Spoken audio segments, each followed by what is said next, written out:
Francois Huber made significant discoveries about the bee life cycle and communication between bees.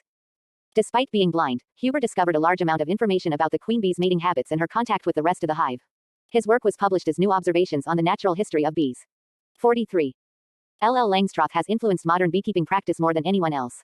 His book The Hive Andony Bee was published in 1853. 44. Moses Quimby, author of Mysteries of Beekeeping Explained, invented the bee smoker in 1873. 45-46. Amos Root, author of the ABC of Bee Culture, which has been continuously revised and remains in print, pioneered the manufacture of hives and the distribution of bee packages in the United States. A J. Cook, author of The Beekeeper's Guide, or Manual of the Apiary, 1876. 47. Dr. C.C. Miller was one of the first entrepreneurs to make a living from apiculture. By 1878, he made beekeeping his sole business activity. His book, 50 Years Among the Bees, remains a classic and his influence on bee management persists into the 21st century. 48. Honey extractor. Franz Harushka was an Austrian-Italian military officer who in 1865 invented a simple machine for extracting honey from the comb by means of centrifugal force. His original idea was to support combs in a metal framework and then spin them within a container to collect honey that was thrown out by centrifugal force. This meant honeycombs could be returned to a hive empty and undamaged, saving the bees a vast amount of work, time and materials. This invention significantly improved the efficiency of honey harvesting and catalyzed the modern honey industry. 49. Walter T. Kelly was an American pioneer of modern beekeeping in the early and mid-20th century. He greatly improved upon beekeeping equipment and clothing, and went on to manufacture these items and other equipment. His company sold products worldwide, and his book How to Keep Bees and Sell Honey encouraged a boom in beekeeping following World War II. 50. Carrie W. Hartman, 1859-1947, lecturer, well-known beekeeping enthusiast and honey promoter, was elected president of the California State Beekeepers Association in 1921. 51-52. In the UK, practical beekeeping was led in the early 20th century by a few men, preeminently Brother Adam and his Buckfast Bee, and R.O.B. Manley, author of books including Honey Production in the British Isles and inventor of the Manley Frame, which is still universally popular in the UK. Other notable British pioneers include William Herod Hempsall and Gale. 53-54. Ahmed Zaki Abushadi, 1892-1955, was an Egyptian poet, medical doctor, bacteriologist, and bee scientist, who was active in England and Egypt in the early 20th century. In 1919, Abushadi patented a removable, standardized aluminum honeycomb. In the same year, he founded the APIs Club in Benson, Oxfordshire, which later became the International Bee Research Association, IBRA. In Egypt in the 1930s, Abushadi established the Bee Kingdom League and its organ the Bee Kingdom. 55. Hives and other equipment. Horizontal hives. Modern top bar hive. A horizontal top bar hive is a single-story, frameless beehive in which the comb hangs from removable bars that form a continuous roof over the comb, whereas the frames in most current hives allow space for bees to move between boxes. Hives that have frames or that use honey chambers in summer and use management principles similar to those of regular top bar hives are sometimes also referred to as top bar hives. Top bar hives are rectangular and are typically more than twice as wide as multi-story framed hives commonly found in English-speaking countries. Top bar hives usually include one box and allow for beekeeping methods that interfere very little with the colony. While conventional advice often recommends inspecting each colony each week during the warmer months, 56, some beekeepers fully inspect top bar hives only once a year. 57, and only one comb needs to be lifted at a time. 58. Vertical stackable hives. There are three types of vertical stackable hives: hanging or top access frame, sliding or city access frame, and top bar. Hanging frame hive designs include Langstroth, the British National, Dadant, Layens, and Rose, which differ in size and number of frames. The Langstroth was the first successful top-opened hive with movable frames. Many other hive designs are based on the principle of bee space that was first described by Langstroth, and is a descendant of Jan Giersen's Polish hive designs. Langstroth hives are the most common size in the United States and much of the world. The British National is the most common size in the United Kingdom. Dadant and modified Dadant hives are widely used in France and Italy, and Layens by some beekeepers, where their large size is an advantage. Square Dadant hives, often called 12-frame Dadant or Brother Adam hives, are used in large parts of Germany and other parts of Europe by commercial beekeepers. Any hanging frame hive design can be built as a sliding frame design. The AS hive, the original sliding frame design, integrates hives using Langstroth-sized frames into a honey house to streamline the workflow of honey harvest by localization of labor, similar to cellular manufacturing. The honey house can be a portable trailer, allowing the beekeeper to move hives to a site and provide pollination services. Top bar stackable hives use top bars instead of full frames. The most common type is the Wuray hive, although any hive with hanging frames can be converted into a top bar stackable hive by using only the top bar rather than the whole frame. This may work less well with larger frames, where cross-common attachment can occur more readily. Protective clothing. Beekeepers often wear protective clothing to protect themselves from stings. Most beekeepers wear some protective clothing. Novice beekeepers usually wear gloves and a hooded suit or hat and veil. Experienced beekeepers sometimes choose not to use gloves because they inhibit delicate manipulations. The face and neck are the most important areas to protect, so most beekeepers wear at least a veil. 59. Defensive bees are attracted to the breath, A sting on the face can lead to much more pain and swelling than a sting elsewhere, while a sting on a bare hand can usually be quickly removed by fingernail scrape to reduce the amount of venom injected. Traditionally, beekeeping clothing is pale-colored because of the natural color of cotton, and the cost of coloring is an expense not warranted for workwear, though some consider this to provide better differentiation from the colony's natural predators such as bears and skunks, which tend to be dark-colored. It is now known bees see in ultraviolet wavelengths and are also attracted to scent. The type of fabric conditioner used has more impact than the color of the fabric. 61. Stings that are retained in clothing fabric continue to pump out an alarm pheromone that attracts aggressive action and further stinging attacks. Attraction can be minimized with regular washing. Smoker. Bee smoker with heat shield and hook. Most beekeepers use a smoker, a device that generates smoke from the incomplete combustion of fuels. Although the exact mechanism is disputed, it is said smoke calms bees. Some claim it initiates a feeding response in anticipation of possible hive abandonment due to fire. 62. It is also thought smoke masks alarm pheromones released by guard bees or bees that are squashed in an inspection.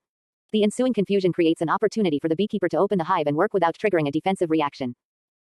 Many types of fuel can be used in a smoker as long as it is natural and not contaminated with harmful substances. Common fuels include hessian, twine, pine needles, corrugated cardboard, and rotten or punky wood. Indian beekeepers, especially in Kerala, often use coconut fibers, which are readily available, safe, and cheap. Some beekeeping supply sources also sell commercial fuels like pulped paper, compressed cotton, and aerosol cans of smoke. Other beekeepers use sumac as fuel because it ejects much smoke and lacks an odor. Some beekeepers use liquid smoke as a safer, more convenient alternative. It is a water-based solution that is sprayed onto the bees from a plastic spray bottle. A spray of clean water can also be used to encourage bees to move on. 63. Torpor may also be induced by the introduction of chilled air into the hive, while chilled carbon dioxide may have harmful, long-term effects. 64.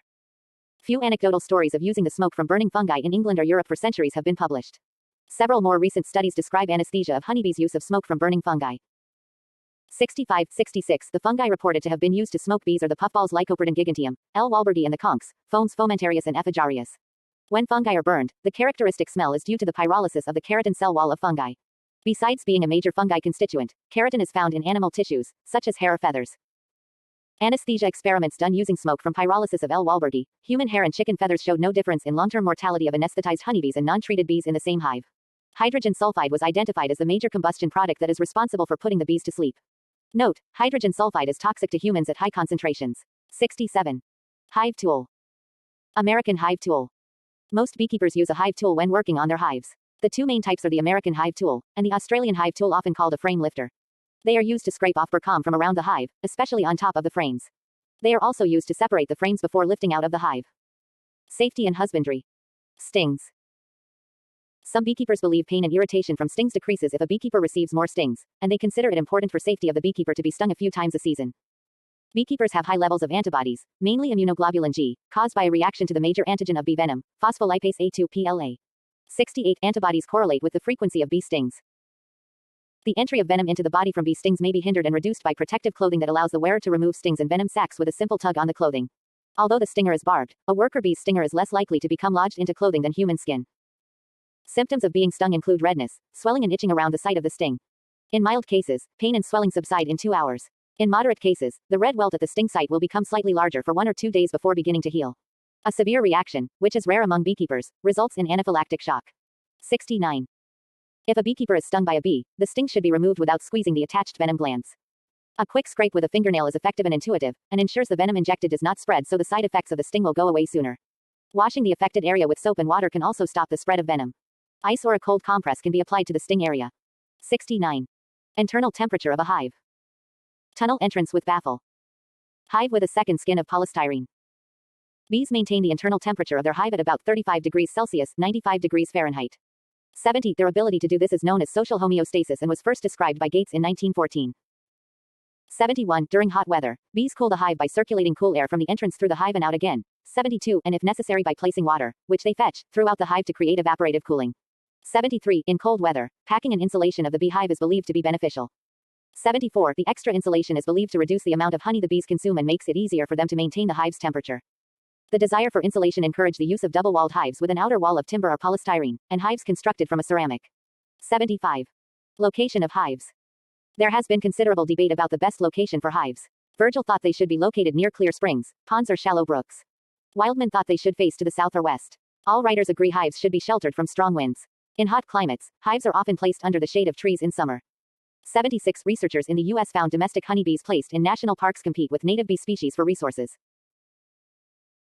A further review of the literature concluded large concentrations of beehives on continents where they are not native, such as North and South America, could compete against the native bees. This, however, was not as strongly observed in areas where domestic bees are native such as Europe and Africa, where the different bee species have adapted to have a narrower overlapping of forage preferences. 77. Natural beekeeping. A workshop for beekeeping in Maga, Cameroon. Bees are a form of livestock that can add a lot of value to farmland and generate relatively easy revenue for rural communities. The natural beekeeping movement believes beehives are weakened by modern beekeeping and agricultural practices, such as crop spraying, hive movement, frequent hive inspections, artificial insemination of queens, routine medication, and sugar water feeding. 78 practitioners of natural beekeeping tend to use variations of the top bar hive, which is a 78 practitioners of natural beekeeping tend to use variations of the top bar hive, which is a simple design that retains the concept of having a movable comb without the use of frames or a foundation. The horizontal top bar hive, as promoted by many writers, can be seen as a modernization of hollow log hives, with the addition of wooden bars of specific width from which bees hang their combs. The widespread adoption of natural beekeeping methods in recent years can be attributed to the 2007 publications of Natural Beekeeping, 79, by Ross Conrad, and The Barefoot Beekeeper, 80, by Philip Chandler, which challenges many aspects of modern beekeeping and offers the horizontal top bar hive as a viable alternative to the ubiquitous Langstroth-style movable frame hive. A vertical top bar hive is the Waré hive, based on a design by the French priest Abbé Émile Waré, 1867-1951, and popularized by David Heath in his English translation of Waré's book L'apiculture pour tous as Beekeeping for All. 81. Urban and backyard beekeeping. Honey bee in Toronto. Related to natural beekeeping, urban beekeeping is an attempt to revert to a less industrialized way of obtaining honey by using small-scale colonies that pollinate urban gardens. Some have found city bees are healthier than rural bees because there are fewer pesticides and greater biodiversity in urban gardens. 82. Urban bees may fail to find forage, however, and homeowners can use their land to help feed local bee populations by planting flowers that provide nectar and pollen. An environment of year-round, uninterrupted bloom creates an ideal environment for colony reproduction. 83. Using managed honeybee colonies to fill the ecological niche of pollinators in urban environments is also thought to be crucial to preventing the formation of feral colonies by more destructive species like the Africanized honeybee, AHB. 84. Indoor beekeeping. Modern beekeepers have experimented with raising bees indoors in a controlled environment or in indoor observation hives.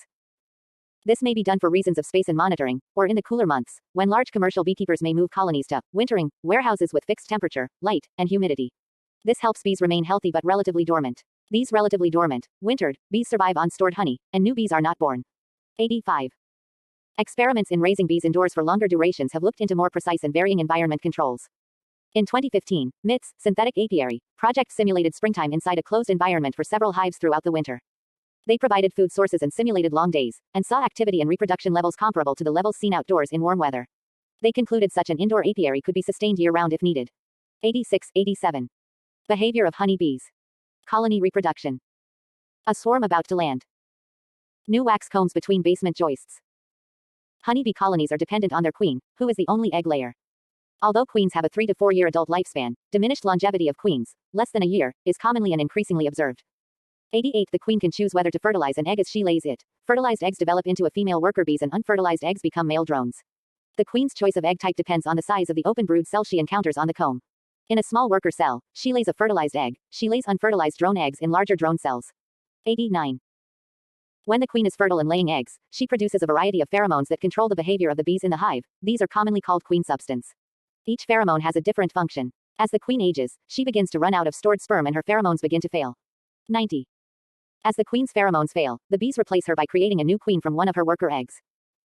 They may do this because she has been physically injured, because she has run out of sperm and cannot lay fertilized eggs, and has become a drone-laying queen, or because her pheromones have dwindled to the point at which they cannot control all of the bees in the hive.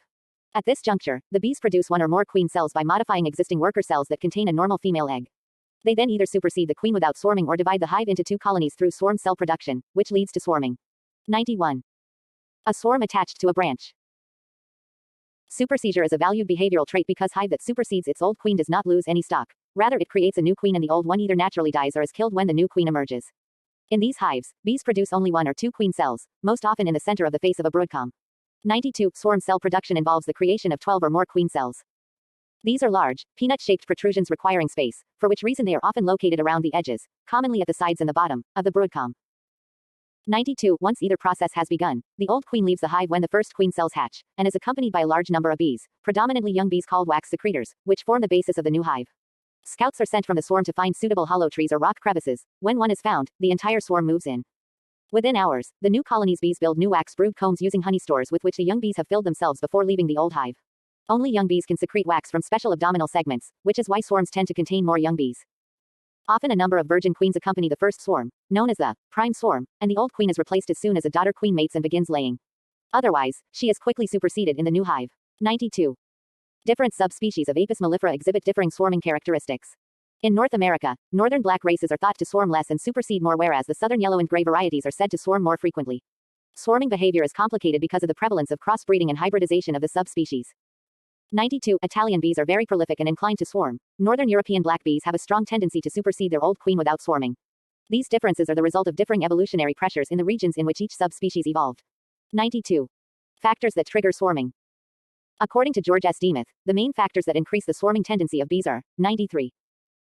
The genetics of bees, the strength of the swarming instinct, congestion of the brood nest, insufficient empty combs for ripening nectar and storing honey, inadequate ventilation, having an old queen, warming weather conditions.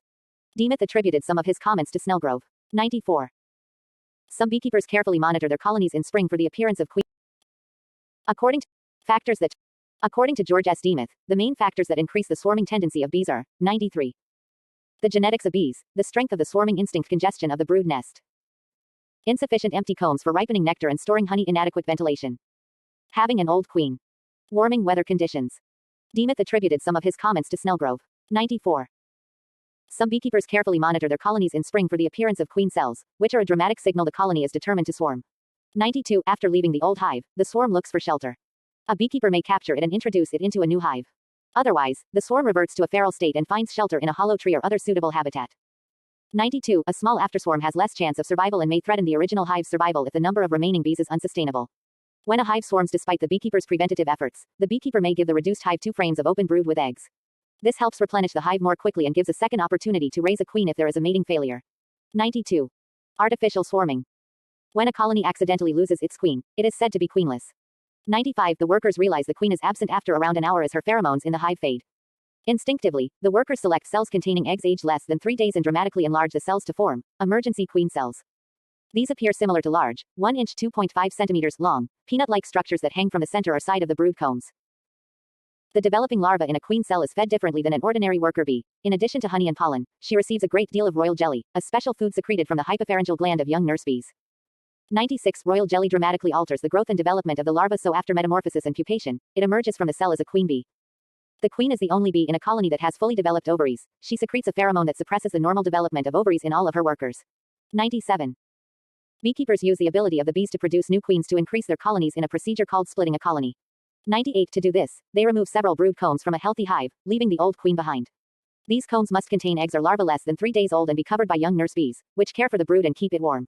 These brood combs and nurse bees are then placed into a small, nucleus hive, with other combs containing honey and pollen.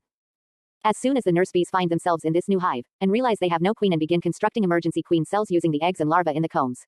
92. Pests and diseases. Diseases. The common agents of disease that affect adult honeybees include fungi, bacteria, protozoa, viruses, parasites, and poisons.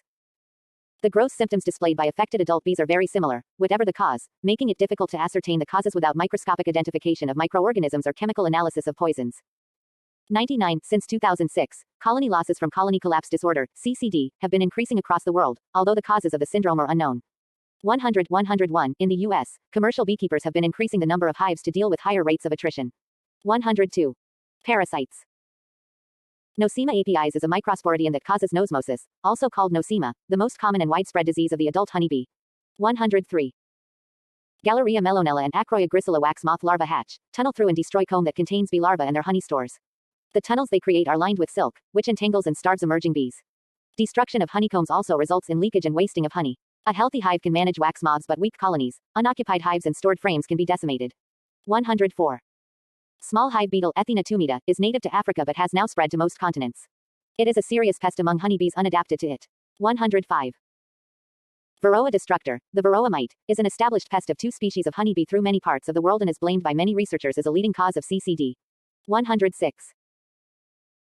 Tropolelaps mites, of which there are 4 species, are native to Apis dorsata, Apis laboriosa, and Apis breviligula, but spread to Apis mellifera after they were introduced to Asia. 107. Acaripes woody, the tracheal mite, infests the trachea of honeybees. 108. Predators. Most predators prefer not to eat honeybees due to their unpleasant sting.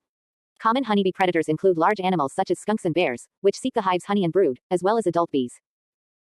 109. Some birds will also eat bees. For example, bee eaters, as do some robber flies, such as Malaphora ruficata, which is a pest of apiculture in South America due to its habit of eating workers while they are foraging in meadows. 110. Decreasing lifespan. A 2022 study by researchers at University of Maryland, College Park observed lifespan of caged worker bees is half as long as that observed 50 years ago, and hypothesized decreased worker bee lifespans should correlate to decreased honey production. 111. World apiculture. According to Food and Agriculture Organization data, 112, the world's beehive stock rose from around 50 million in 1961 to around 83 million in 2014, which represents an annual average growth of 1.3%. Average annual growth has accelerated to 1.9% since 2009. Apitoxin. Apitoxin or bee venom is the venom produced by the honeybee. It is a cytotoxic and hemotoxic bitter colorless liquid containing proteins, which may produce local inflammation. It may have similarities to sea nettle toxin. 1. Components. Bee venom is a complex mixture of proteins and smaller molecules. The main component is melittin, which amounts to 52% of venom peptides. 2. One of the main allergens is phospholipase A2, which amounts to 12% and is an enzyme that catalyzes the hydrolysis of phospholipids, causing degradation of cell membranes. 3. Adolapin 4 contributes to -5% of the peptides. 5. 6. Further protein components include apamin 2%, a neurotoxin, hyaluronidase 2%, which dilates blood vessels, increasing their permeability and facilitating the spread of the venom. 3. Mast cell degranulating peptide 2%, tertiapin, and cecapin. 7. Small molecules in bee venom include histamine 0.1-1%, dopamine and noradrenaline. 8. Research. Mark Crislip, a practicing infectious disease specialist, examined the claims that bee venom can treat arthritis. He was unable to find a clean, i.e., a non-TCPM-based, randomized, placebo-controlled study of bee venom in humans for the treatment of arthritis. 9. Bee venom is also considered ineffective for the treatment or prevention of cancer, with no clinical studies to date supporting such effects. 10. According to the American Cancer Society, there is no scientific evidence that apitherapy or bee venom therapy can treat or change the course of cancer or any other disease.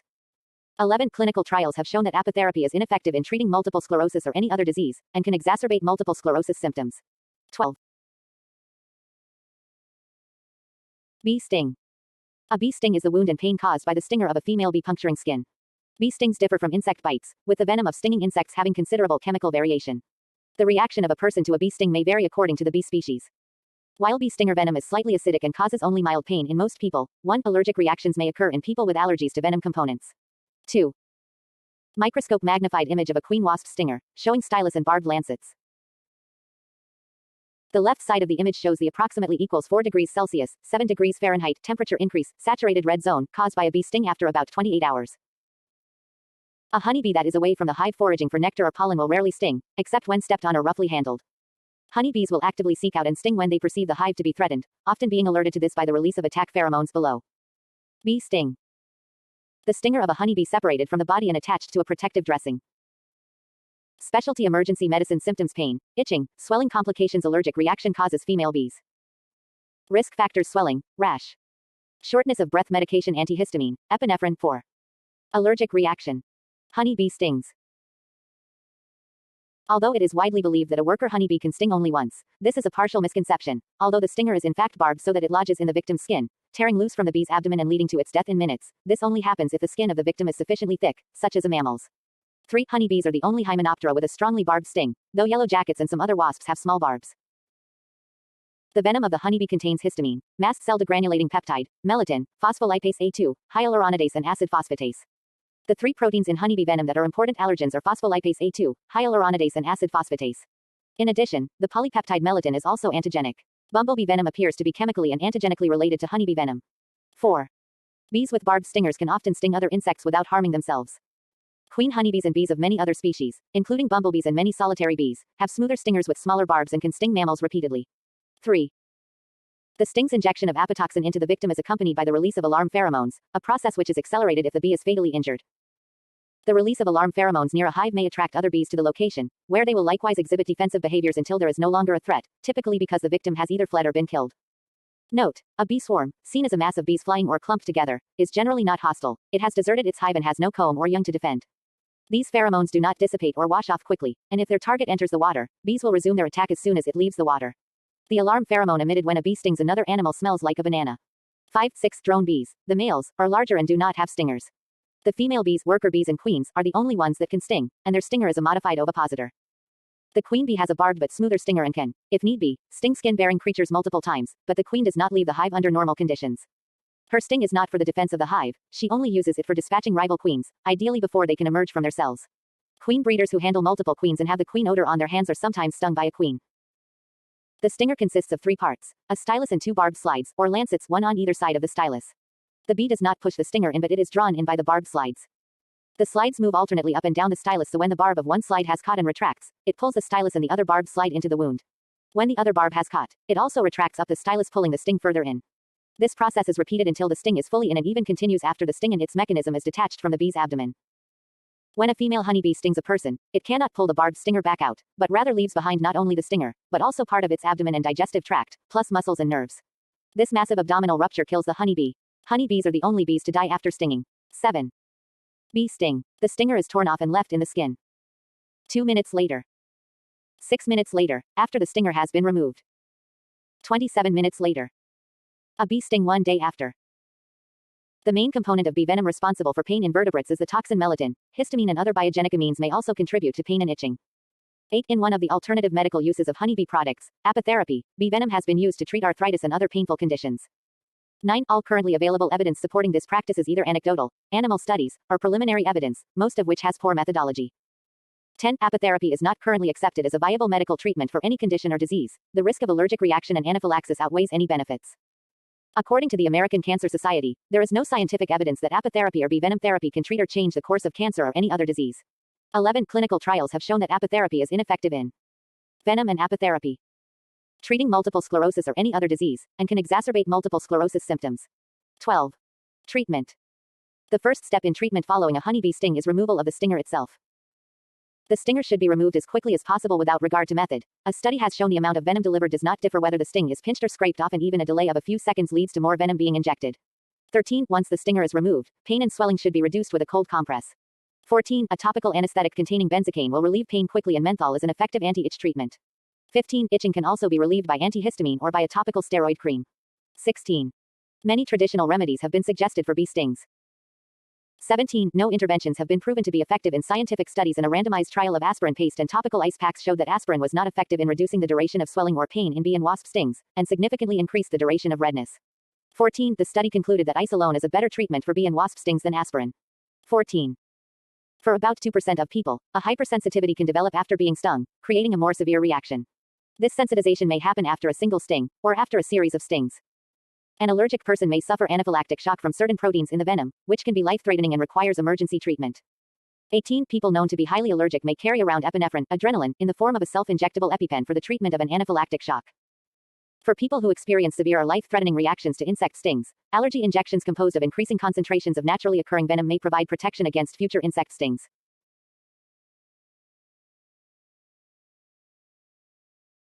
Bee venom, potential benefits and side effects.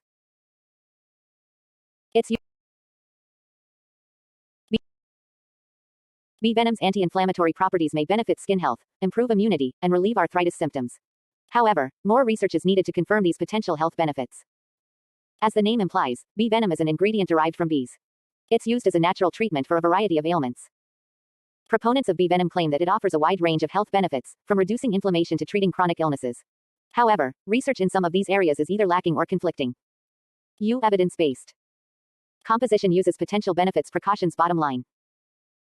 ADVERTISE.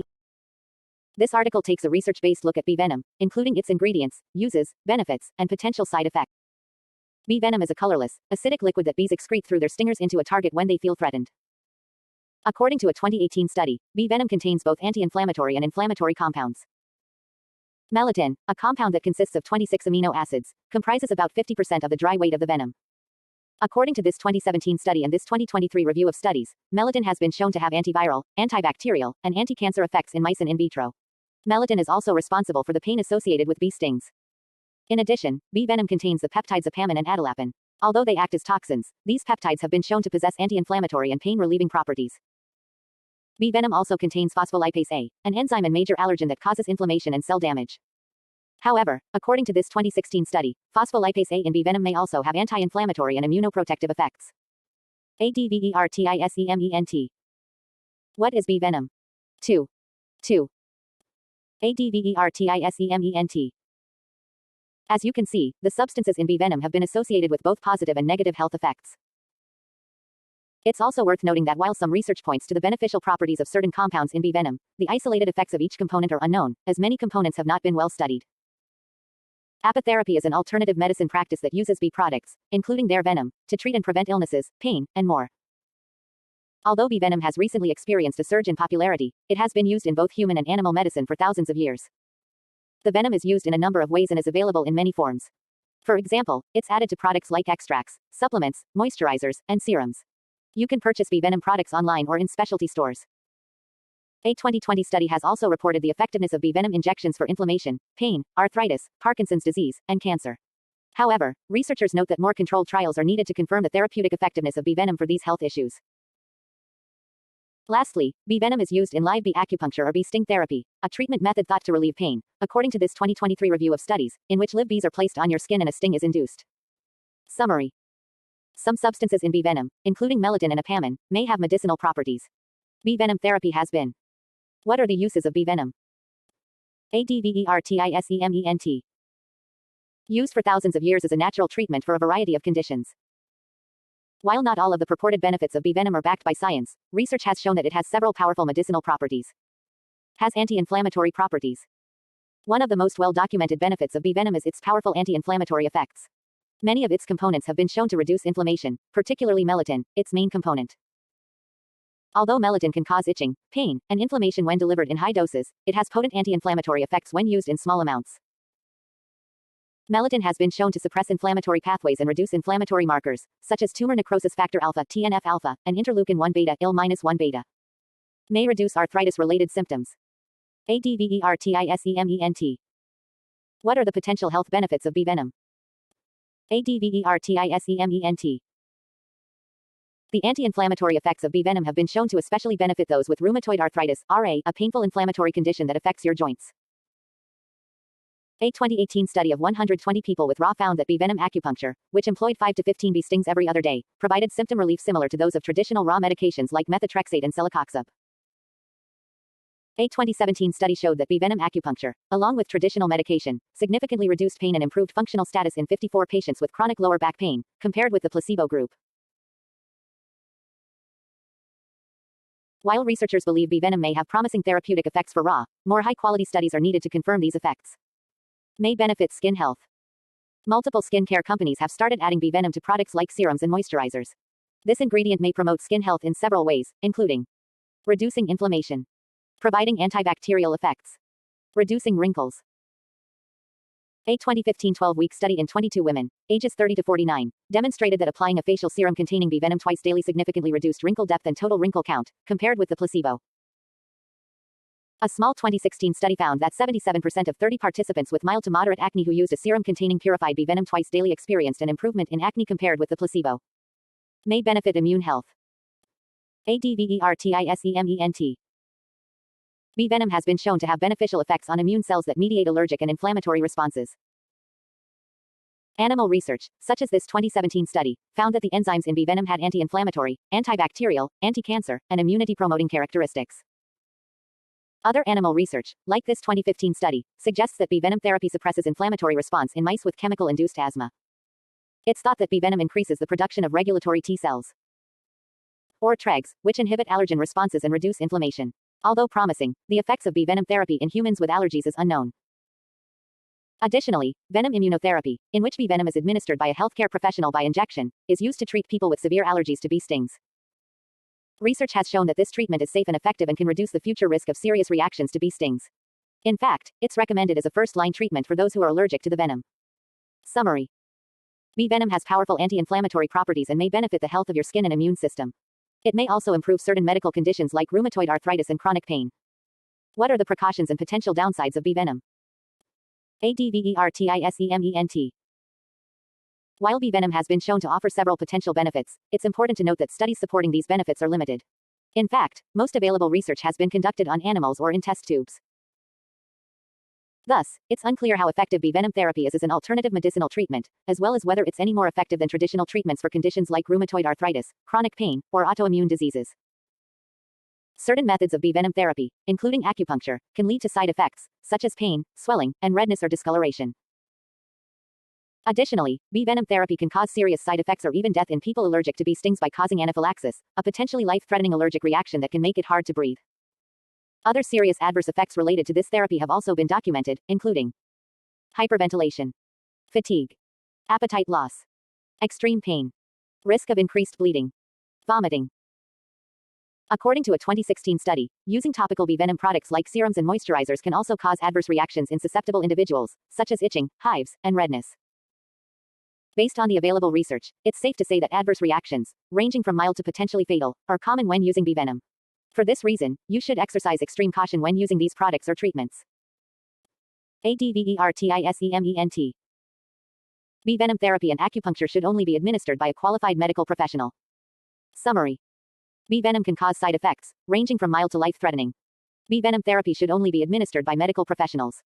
Advertisement. The bottom line. Bee venom is a natural product that has risen in popularity due to its variety of potential health benefits. It has been shown to have anti-inflammatory properties, may benefit skin health, and can possibly help treat symptoms related to various health conditions, such as rheumatoid arthritis and chronic pain. However, using bee venom products or undergoing bee venom therapy may cause serious side effects, so be sure to practice caution and consult a trained medical professional for advice before trying it out.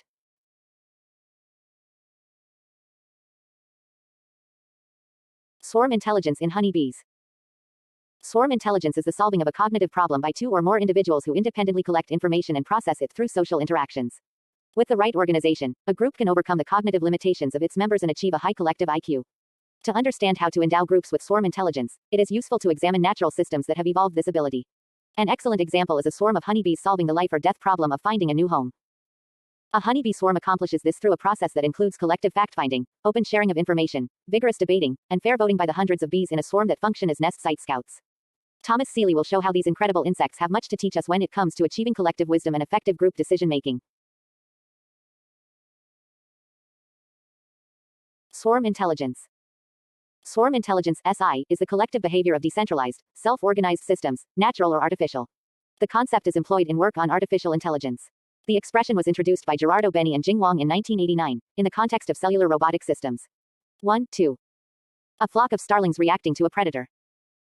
SI systems consist typically of a population of simple agents or boids interacting locally with one another and with their environment. 3. The inspiration often comes from nature, especially biological systems. 4. The agents follow very simple rules, and although there is no centralized control structure dictating how individual agents should behave, local, and to a certain degree random, interactions between such agents lead to the emergence of intelligent, global behavior, unknown to the individual agents. 5. Examples of swarm intelligence in natural systems include ant colonies, bee colonies, bird flocking, hawks hunting, animal herding, bacterial growth, fish schooling, and microbial intelligence. The application of swarm principles to robots is called swarm robotics, while swarm intelligence refers to the more general set of algorithms. Swarm prediction has been used in the context of forecasting problems. Similar approaches to those proposed for swarm robotics are considered for genetically modified organisms in synthetic collective intelligence. 6. Models of swarm behavior. Boyds, Reynolds, 1987. Boyds is an artificial life program, developed by Craig Reynolds in 1986, which simulates flocking. It was published in 1987 in the Proceedings of the ACM SIGGRAPH Conference. 7. The name, Boyd, corresponds to a shortened version of birdoid object, which refers to a bird-like object. 8. As with most artificial life simulations, Boyds is an example of emergent behavior. That is, the complexity of Boyds arises from the interaction of individual agents, the Boyds, in this case adhering to a set of simple rules. The rules applied in the simplest Boyds world are as follows. Separation, steer to avoid crowding local flockmates. Alignment, steer towards the average heading of local flockmates. Cohesion, steer to move toward the average position, center of mass, of local flockmates. More complex rules can be added, such as obstacle avoidance and goal seeking. Self-propelled particles, Vicsek et al. 1995. Self-propelled particles, SPP, also referred to as the Vicsek model, was introduced in 1995 by Vicsek et al. 9 as a special case of the Boyds model introduced in 1986 by Reynolds. 7. A swarm is modeled an SPP by a collection of particles that move with a constant speed but respond to a random perturbation by adopting at each time increment the average direction of motion of the other particles in their local neighborhood. 10. SPP models predict that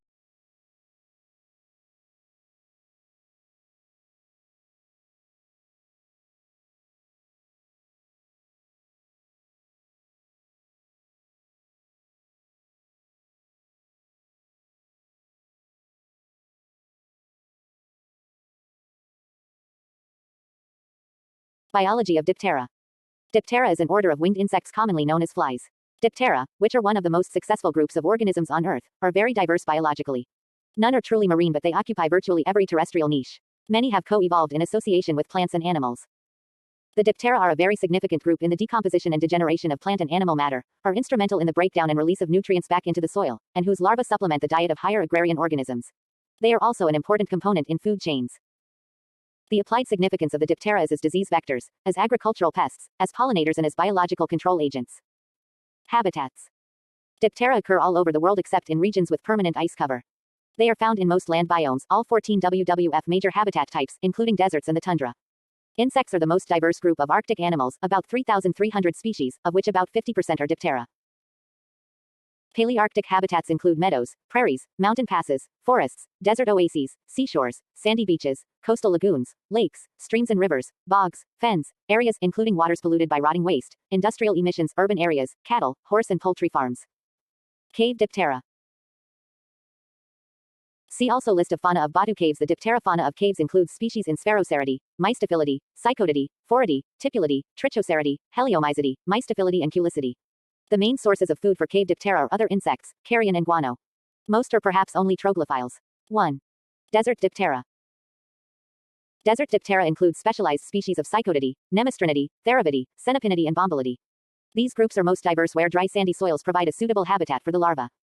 Freshwater Diptera. Larval stages of Diptera can be found in almost any aquatic or semi-aquatic habitat. They form an important fraction of the macrozoobenthos of most freshwater ecosystems. Families are Chironomidae, very significant, Stratiumidae, Ephydridae, Dixidae and Tipulidae. Soil-dwelling Diptera. Larval stages of many Diptera species can be found in soil, and many species developing in other terrestrial habitats such as dung carrion or other pupate in soil.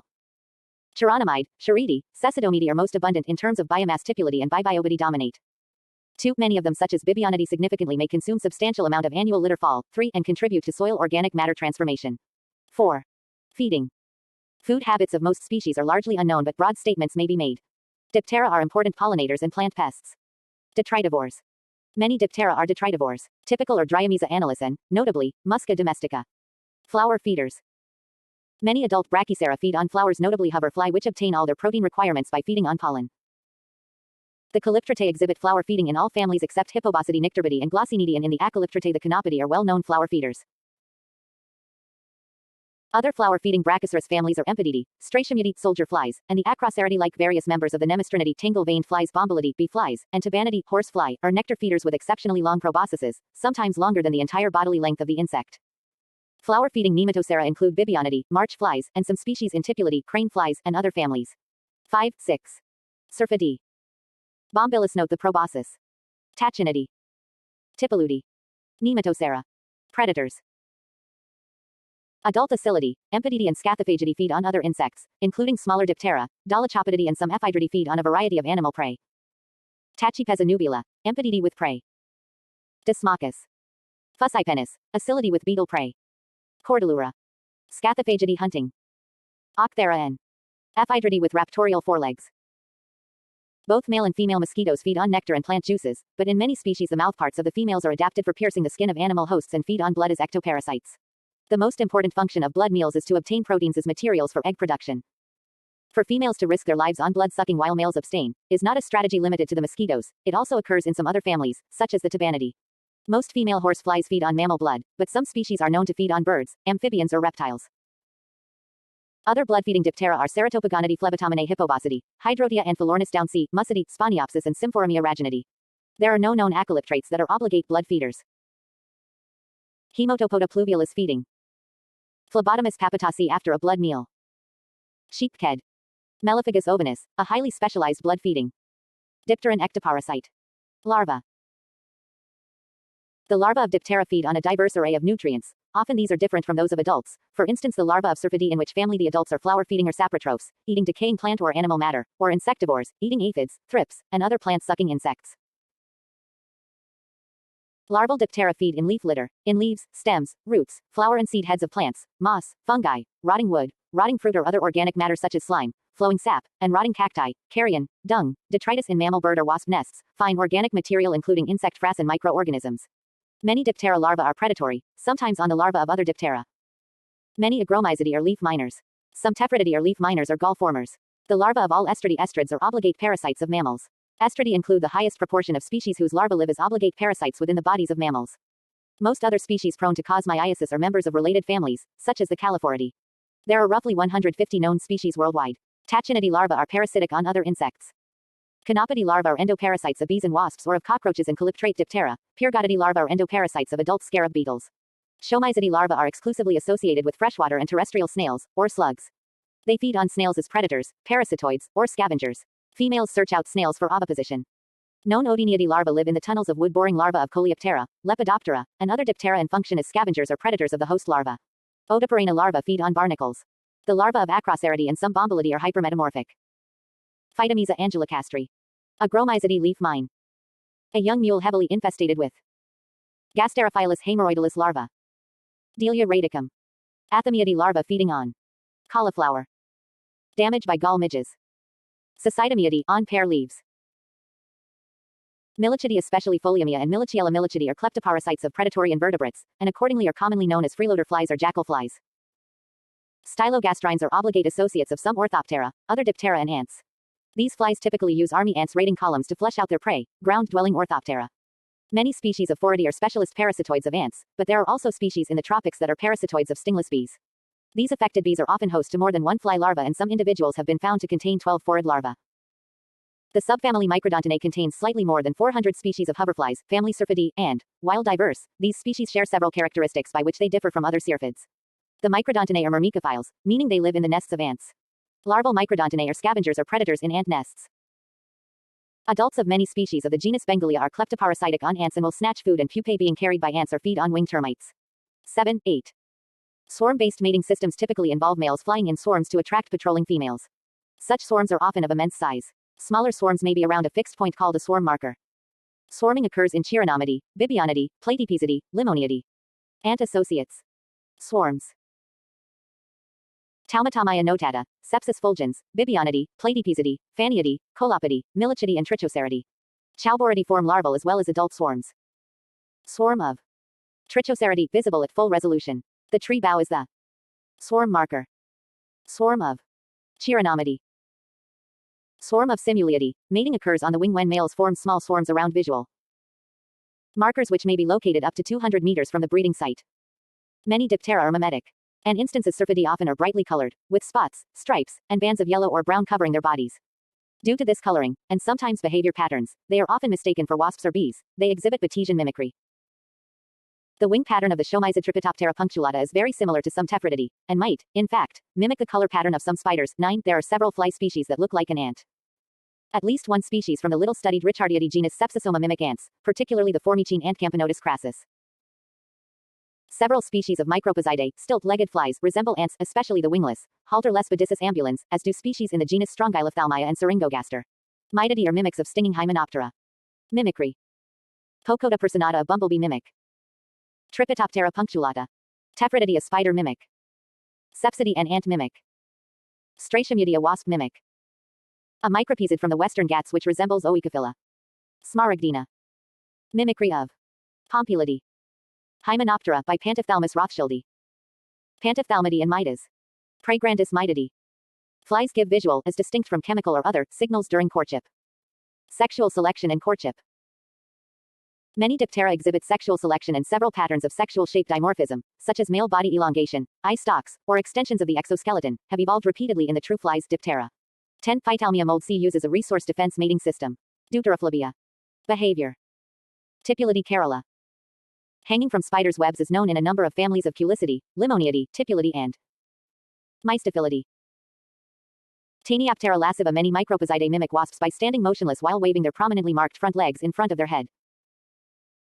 Paloptera saltuum. Palopteridae vibrate their wings during courtship and make robotic movements. Parthenogenesis. Among the documented species of dipterans, nearly 150 are presently known to employ parthenogenetic reproduction, and this number is likely a gross underestimate. 11. In cases of parthenogenetic reproduction where meiosis is maintained, the particular mechanism involved is often automixis. 11. The elements of meiosis that are retained in automixis are 1. Pairing of homologous chromosomes, 2. DNA double-strand break formation and 3. Homologous recombinational repair at prophase I. 12. These features of meiosis are considered to be adaptations for repair of DNA damage. 12. Around a dozen Caroplatidae species and Orphelia fultoni are unique among flies in displaying bioluminescence. In some species this is restricted to the larval stage, but in others this feature is retained by the pupae in adults.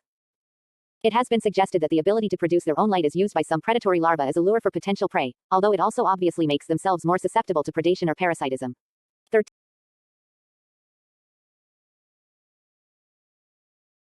In the earlier units, you studied about mosquitoes and sandflies as the vector of human diseases. All these insects are sanguivorous and transmit diseases while feeding on human blood. In the present unit, we will discuss about the structure and medical importance of housefly, which neither bites nor stings, yet it is one of the most harmful carrier of germs for various diseases. The scientific name of housefly is musca. Many musca species are prevalent. Musca nebulo are most commonly found in India. Musca species can be found throughout the year in close association to man and can be regarded as a sign of insanitation. Objaec Court TIV After going through this unit, the learner will be able to explain the characteristic features and biology of housefly. Detail and draw the life cycle of housefly. Explain the behavior of housefly. Discuss the role of houseflies as vector of diseases, and describe the preventive and control measures of houseflies. 14.2 Life cycle of housefly. Houseflies are dipterans and belong to Muscidae family. Common housefly Musca domestica is worldwide in distribution. Originally from Asia, they are now found all over the world around hovering over human habitation, near garbage bins and dirty places. They contaminate our food and water and are responsible for millions of infant deaths. The sponging type of mouthparts allow them to feed us on the liquid food. Housefly is holometabolous insect and thus its life cycle comprises egg, larva, pupa and adult stage. 14.2.1 Adult. Housefly has a grayish and slightly hairy body with a yellowish tinge on the ventral surface. Like any other insect, the body is divisible into head, thorax and abdomen. Head bears a pair of antennae, aerostate type, a pair of red-colored compound eyes and 3 small simple eyes or ocelli. The compound eye is adapted for diurnal vision. They have sponging type of mouthparts to suck the liquid food by capillary action. You have already studied about these mouthparts and feeding mechanism in Unit 2. The thorax has 2 to 4 dark longitudinal stripes which is characteristic of the genus Musca. The 3 segments of the thorax, prothorax, mesothorax and metathorax, are not clearly demarcated. Each thoracic segment bears a pair of legs, longer in males than females. The terminal end of each leg bears a pair of curved claws. In between these claws is present a pair of glandular pads having numerous short and stiff hair called the pulvillus. The hair secretes a sticky substance which helps them in walking. Specialized sensory chemoreceptors are present in the tarsus of each leg.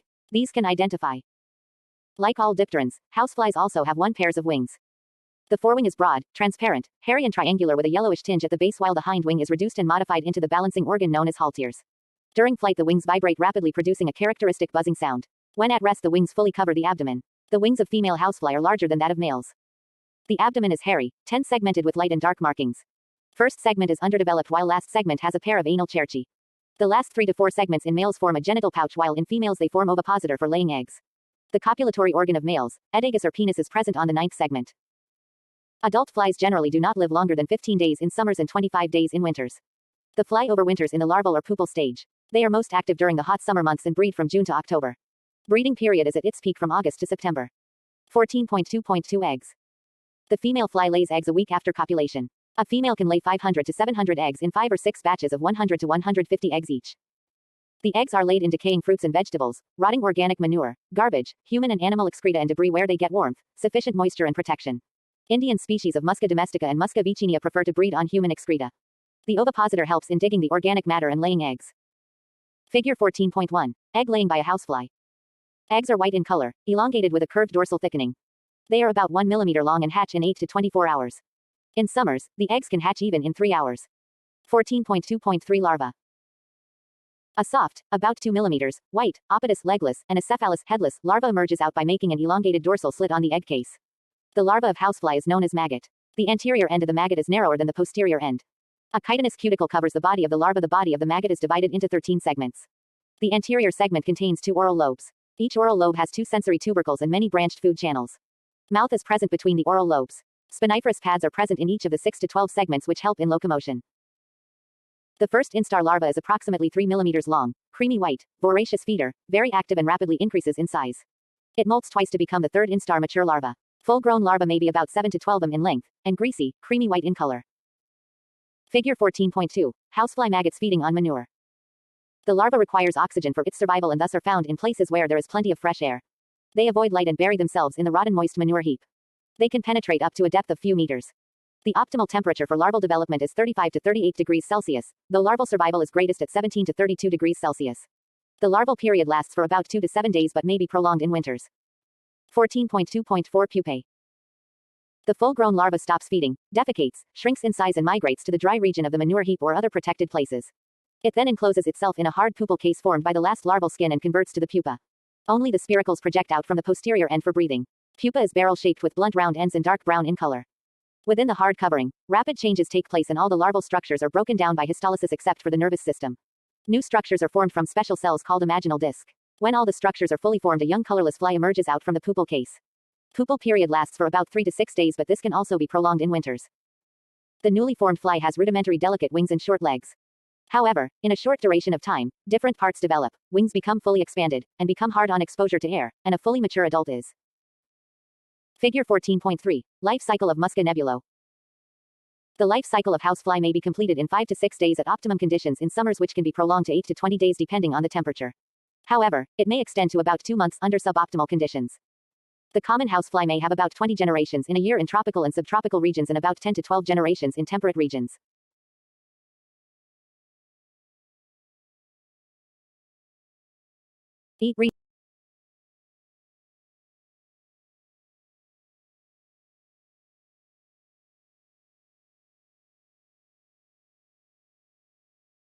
Houseflies are diurnal and are very sunlight.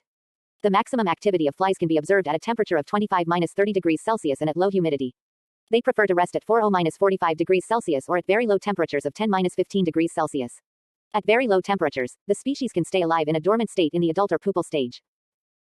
In a given locality, fly numbers vary with the availability of breeding places, daylight hours, temperature and humidity.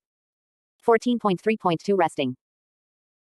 When not feeding, they rest near garbage bins, on floors, windows, ceilings, grass, hedges, bushes, clotheslines, electric wires, latrines and filthy places. At night, flies are normally inactive and rest at ceilings, other overhead structures and outdoor sites such as fence, clotheslines, electric wires, weeds, grasses, hedges, bushes and trees. The resting places are generally near the breeding areas. 14.3.3 Feeding. They have sponging type of mouthparts and feed on liquid food. If the food is solid, the fly pours its saliva or regurgitates its liquid content from the crop over it, liquefies it and then sucks the liquid food. They feed very frequently. 14.3.4 Oviposition. Nutrient-rich substrates provide an excellent developmental substrate. Thus, the flies lay eggs in decaying fruits and vegetables, rotting organic manure, garbage, human and animal excreta and debris. The developmental stages get warmth, sufficient moisture, nutrients and protection. Houseflies also breed in sewage sludge and solid organic waste in open. 14.3.5 Visual response. Visual stimulus is one of the most important determinants in fly behavior. Houseflies rely on reflected sunlight to detect objects in their environment while flying, finding food, searching for harborage and resting areas. It has been reported that flies respond maximally to white and blue colors followed by yellow, red, green, and black. In fact, a tendency to repel by yellow color has also been shown by flies. 14.4 Housefly, the mechanical vector. The housefly is a mechanical vector of many pathogens: virus, bacteria, protists, fungi and nematodes. The fly picks up disease-causing organisms while crawling and feeding. 14.4.1 Transmission of diseases. Transmission takes place when the fly makes contact with the people or their food. Most of the diseases can also be contracted more directly through contaminated food, water, air, hands and person-to-person contact. The housefly can transmit disease in the following ways. 1. Contact transmission. The houseflies carry the microorganisms, eggs and cysts of various parasites on their feet, hairy legs and other parts of the body and deposit them on our food and drinking water, causing infection. 2. Vomit drop regurgitation. The housefly has a habit of frequent regurgitation while sitting on food items and water.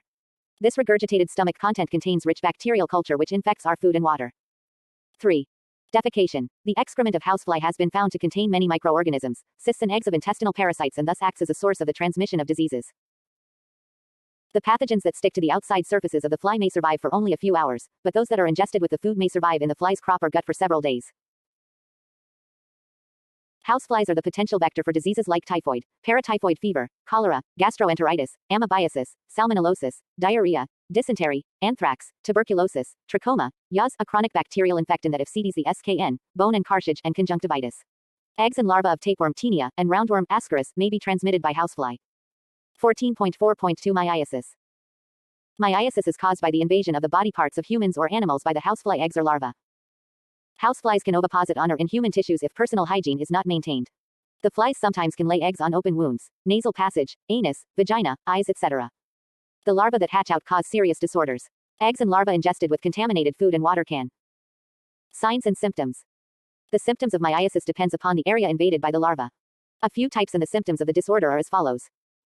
A. Cutaneous myiasis. The maggots invade the skin and form painful ulcers that can last for long time. B. Nasal myiasis. Maggots enter the nasal passages and obstruct them, causing severe